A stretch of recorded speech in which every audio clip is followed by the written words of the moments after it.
जय श्री श्याम सभी श्याम प्रेमियों को। तो चलिए श्रीमद् भागवत गीता के 8वें अध्याय का महात्म्य सुनते हैं। भगवान शिव जी कहते हैं, हे देवी, अब 8वें अध्याय का महात्म्य सुनो। उसके सुनने से तुम्हें बड़ी प्रसन्नता होगी। लक्ष्मी जी के पूछने पर भगवान विष्णु ने उन्हें इस प्रकार अष्टम अध्याय का महात्म्य बतलाया था। दक्षिण में आमर्दकपुर नामक एक प्रसिद्ध नगर है। वहाँ भाव शर्मा नामक एक ब्राह्मण रहता था, जिसने वैश्या को पत्नी बनाकर रखा था। वह मांस खाता, मदिरा पीता, श्रेष्ठ पुरुषों का धन चुराता और पराई स्त्री से व्यभिचार करता और शिकार खेलने में दिलचस्पी रखता था। वह बड़े भयानक स्वभाव का था और मन में बड़े बड़े हौसले रखता था। एक दिन मदिरा पीने वालों का समाज जुटा हुआ था। उसमें भाव शर्मा ने भरपेट ताड़ी पी ली, खूब गले तक उसे चढ़ाया। अतः अजीर्ण से अत्यंत पीड़ित होकर वह पापात्मा कालवश मर गया और बहुत बड़ा ताड़ का वृक्ष हुआ। उसकी घनी और ठंडी छाया का आश्रय लेकर ब्रह्म राक्षस भाव को प्राप्त हुए। कोई पति पत्नी वहां रहा करते थे। उसके पूर्व जन्म की घटना इस प्रकार है। एक कुशीबल नामक ब्राह्मण था, जो वेदांग के तत्वों का ज्ञाता, संपूर्ण शास्त्रों के अर्थ का विशेषज्ञ और सदाचारी था। उसकी स्त्री का नाम कुमति था। वह बड़े खोटे विचार की थी। वह ब्राह्मण विद्वान होने पर भी अत्यंत लोभवश अपनी स्त्री के साथ प्रतिदिन भैंस, काल पुरुष और घोड़े आदि बड़े दानों को ग्रहण किया करता था, परंतु दूसरे ब्राह्मणों को दान में मिली हुई कौड़ी भी नहीं देता था। वे दोनों ही पति पत्नी काल वृक्ष मृत्यु को प्राप्त होकर ब्रह्म राक्षस हुए। वे भूख और प्यास से पीड़ित हो इस पृथ्वी पर घूमते हुए उसी ताड़ वृक्ष के पास आए और उसके मूल भाग में विश्राम करने लगे।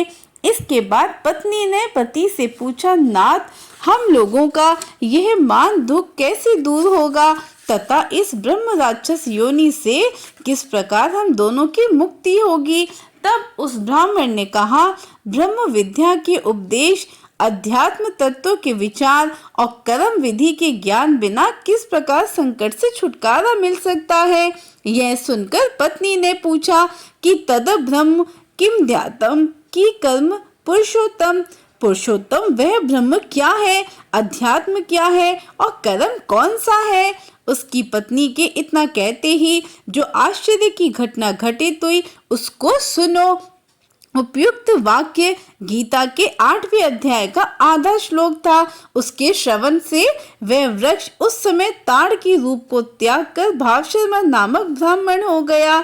तत्काल ज्ञान से विशुद्ध चित्त होकर वह पाप के चोले से मुक्त हो गया तथा उस आदि श्लोक के ही महात्म्य से वे पति पत्नी भी मुक्त हो गए। उनके मुख से देवात ही 8वें अध्याय का आधा श्लोक निकल पड़ा था। तदनंतर आकाश से एक दिव्य विमान आया और वे दोनों पति पत्नी उस विमान पर आरूढ़ होकर स्वर्गलोक को चले गए।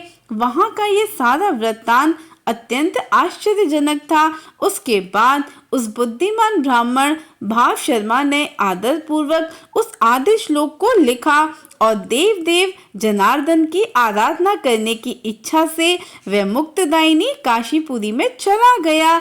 वहां उस उदार बुद्धि वाले ब्राह्मण ने भारी तपस्या आरंभ की। उसी समय क्षीर सागर की कन्या भगवती लक्ष्मी ने हाथ जोड़कर देवताओं के भी देवता जगतपति जनार्दन से पूछा, हे नाथ, आप सहसा नींद त्याग कर खड़े क्यों हो गए?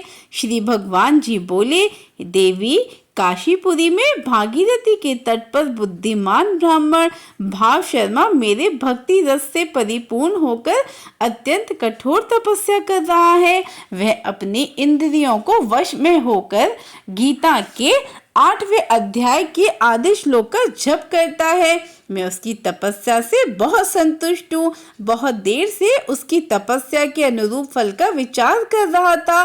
प्रिय, इस समय वह फल देने को मैं उत्कंठित हूँ। पार्वती जी ने पूछा, भगवान श्री हरि सदा प्रसन्न होने पर भी जिसके लिए चिंतित हो उठे थे, उस भगवत भाव शर्मा ने कौन सा फल प्राप्त किया? श्री महादेव जी बोलते हैं, हे देवी, द्विज श्रेष्ठ भाव शर्मा प्रसन्न हुए। भगवान विष्णु के प्रसाद को पाकर आत्यंतिक सुख यानी मोक्ष को प्राप्त हुआ तथा उसके अन्य वंशज भी जो नरक यातना में पड़े थे, उसी के शुद्ध कर्म से भगवत धाम को प्राप्त हुए। हे पार्वती, 8वें अध्याय का महात्म्य थोड़े में ही तुम्हें बताया है, इस पर सदा विचार करते रहना चाहिए। आशा करती हूँ आपको ये जानकारी अच्छी लगी होगी। अगर आप श्रीमद् भागवत गीता के हर अध्याय का महात्म्य सुनना चाहते हैं तो इस चैनल पर बने रहिए। जय श्री गणेश, जय श्री श्याम, जय श्री राधे।